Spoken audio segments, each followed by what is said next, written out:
Many people have noticed the current back and forth between President Uhuru Muigai Kenyatta and his deputy, William Samoei Ruto.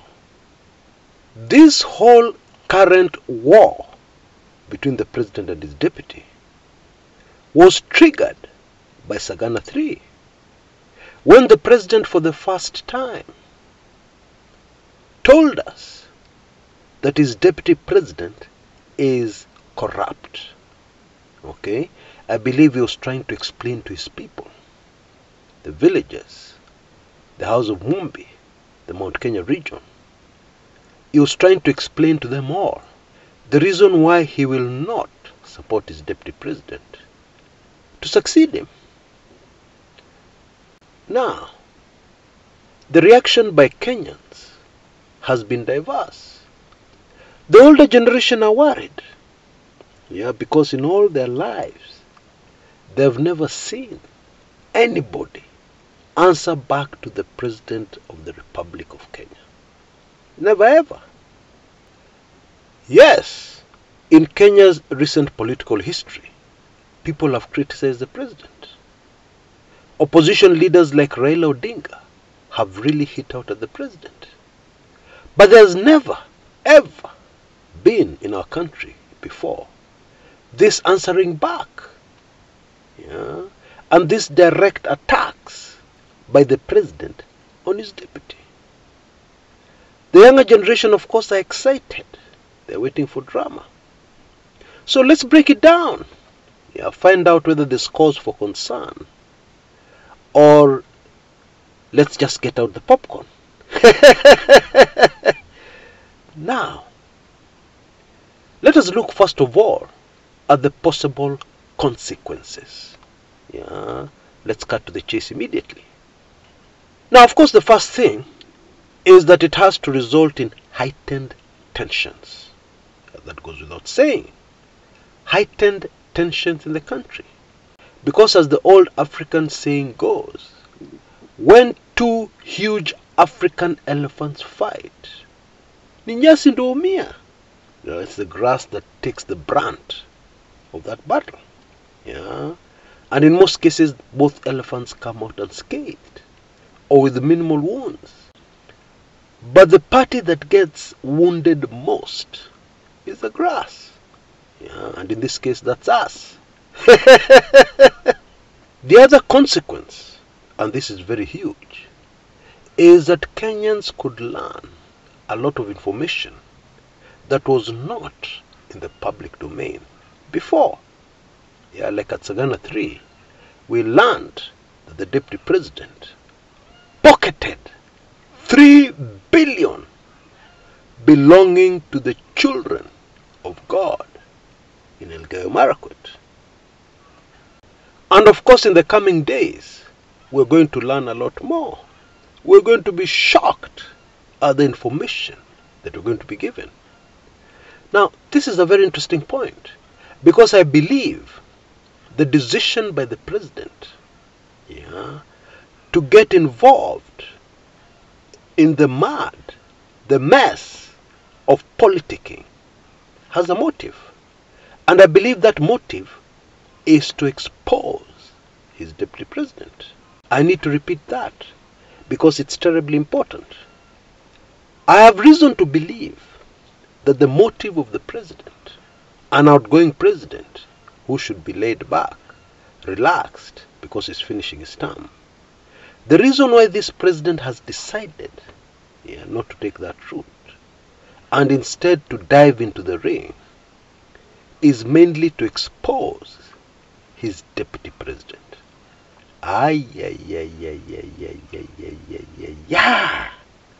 And by the way, I found it super fascinating that the president confirmed a lot of things about the character of a man called William Samoei Ruto.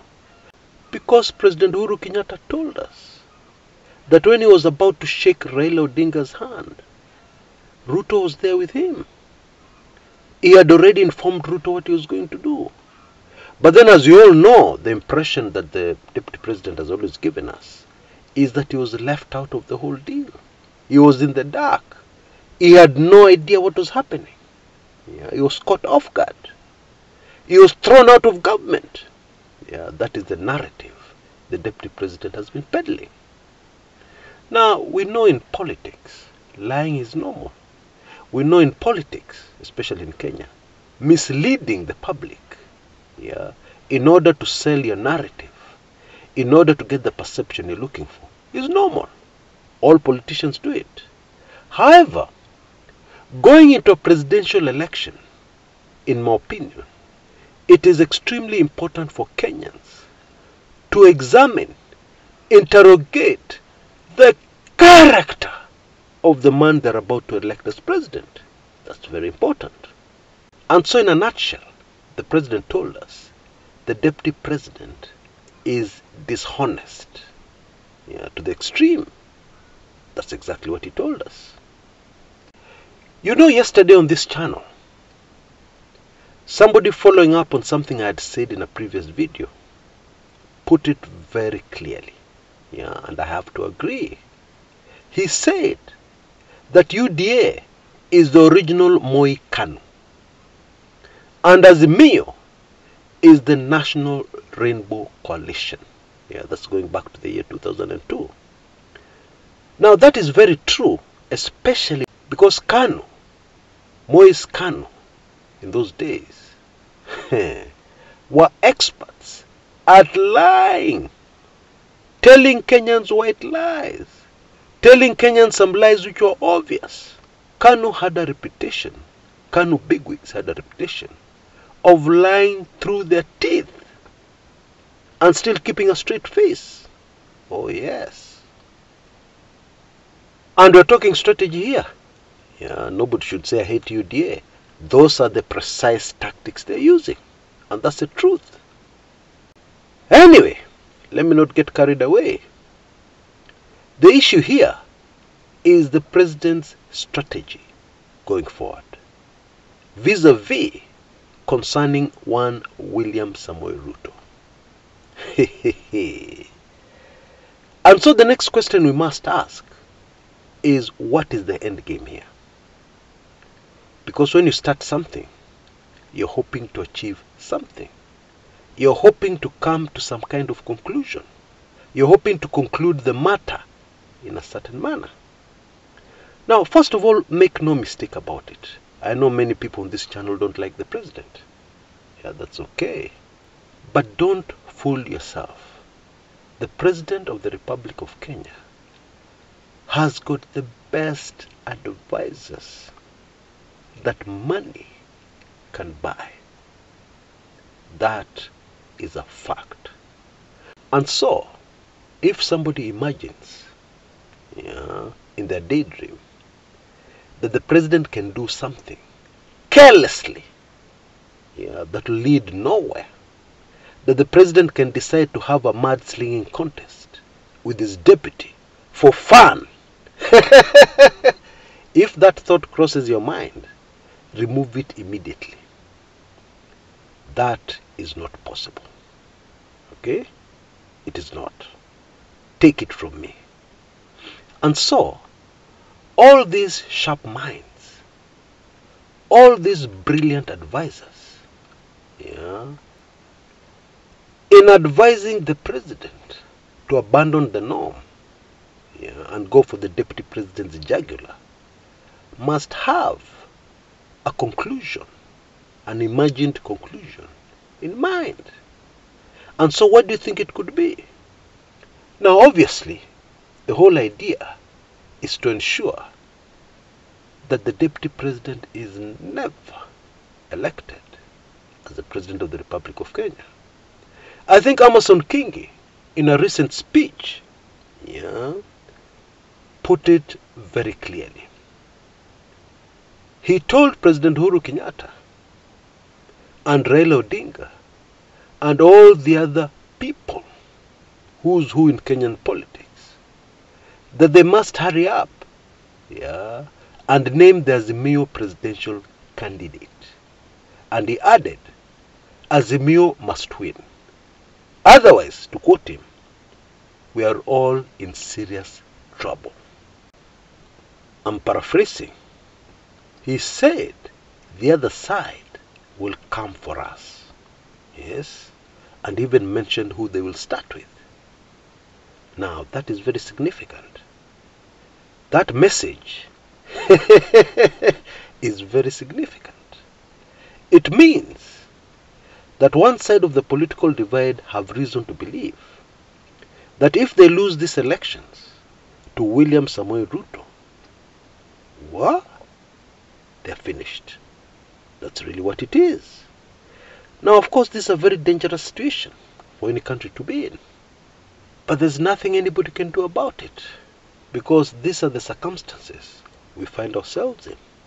Yeah? After we elected a team, yeah, without seriously interrogating their characters, we elected President Uhuru Kenyatta and we elected Deputy President William Samoei Ruto.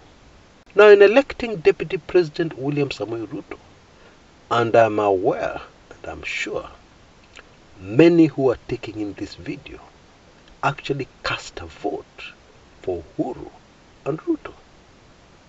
Now, the character of President Uhuru Kenyatta, just to be clear, in my opinion, is the reason why Kenyans have been in safe hands. I know many of you will not agree, but I am a political analyst, and I like to look at things in their correct perspective, without emotion. We were in safe hands through the COVID crisis. Other neighboring countries came out of it worse off. Uganda shut down schools for 2 years, for example. Rwanda went into a complete lockdown, another example. And there are so many other things, many things which are not in the public domain, that we have come out of because of the character of President Uhuru Kenyatta.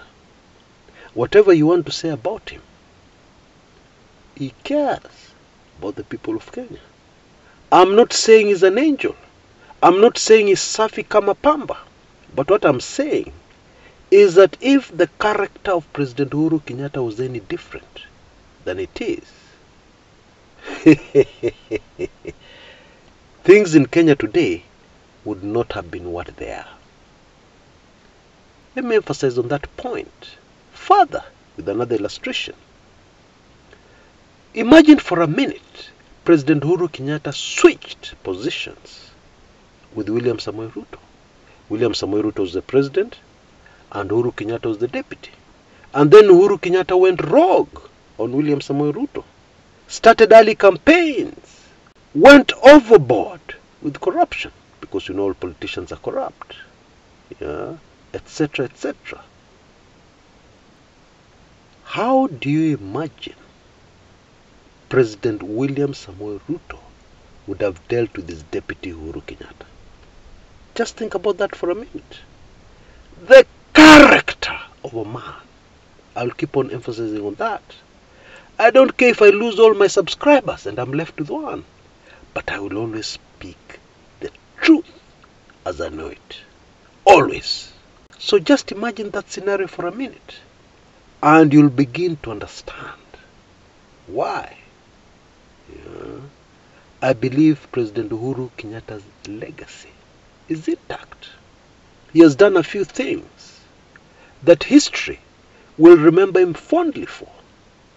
And that's the truth. You know, you can take in UDA propaganda every day and you start to believe it is the truth. Indeed, experts tell us if something is repeated often enough, and the way UDA have been doing it with much emotion, sooner rather than later, you'll start believing that it is the truth. The truth is, Kenya has changed in very many ways, in very many positive ways. Of course, Kenya is also in a mess because of the same government. The economy has gone to the dogs because of this same government. But hey, everybody has a good side and a bad side.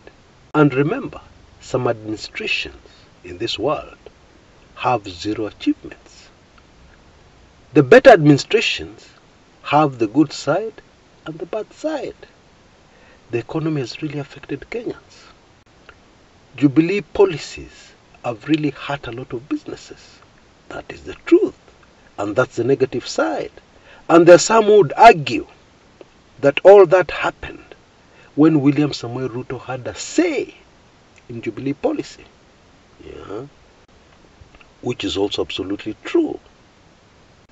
The character of your president, the character of the president you're about to elect, that is terribly important.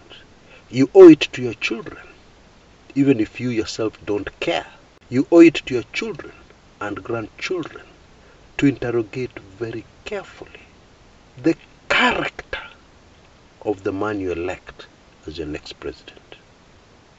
And so what I'm trying to say here is that the end game of the president and his men, in my opinion, is scary.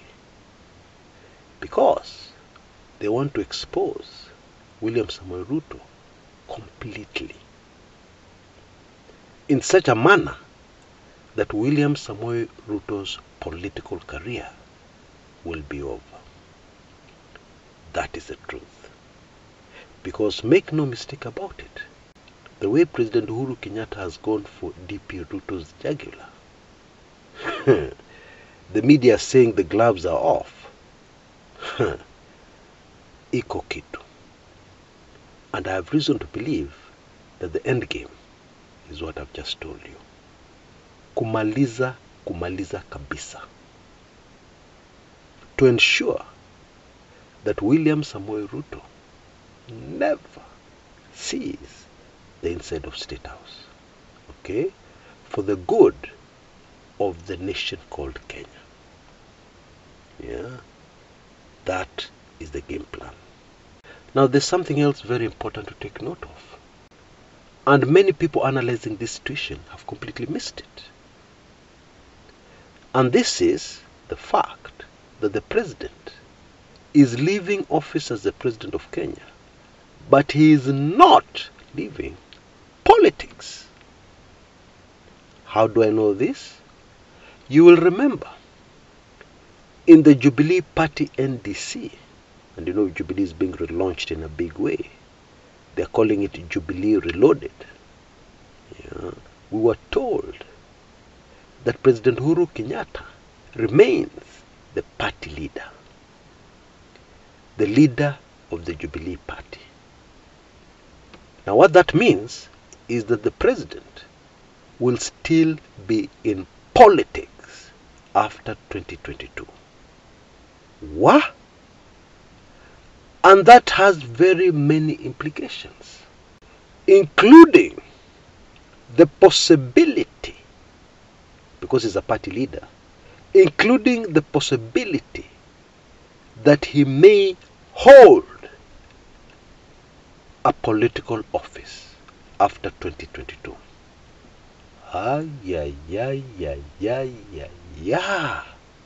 Yes, those are the facts. That's what it means, being a party leader.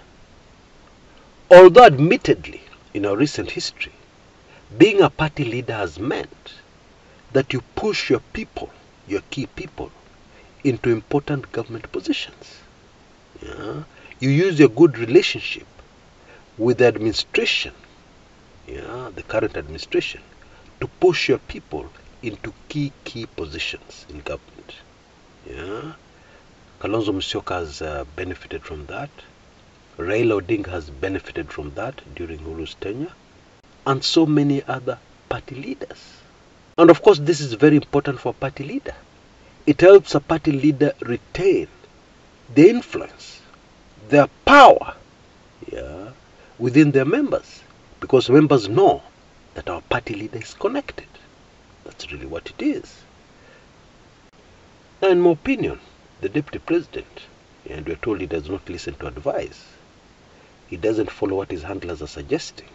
Yeah. In my opinion, the deputy president has fallen into a trap that has been set for him by the president's men. Now, this is what I mean. We already know that whatever the president's plan is, it has been thought through. There's an ending they're looking for. And in that process of thinking through things, the president's men must have known, must have guessed, that the deputy president will respond in exactly the way he has responded.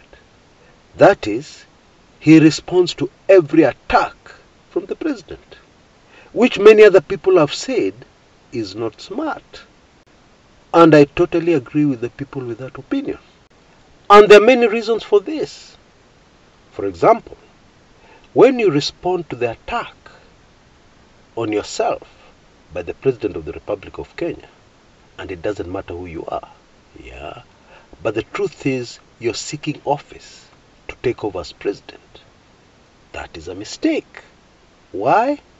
Because the person you're competing with has left office, will never be president again according to our constitution. But you are seeking office. So for starters, you're not on the same level. You can get away with much more than you can. That's the truth. An outgoing president can afford to be careless with their words.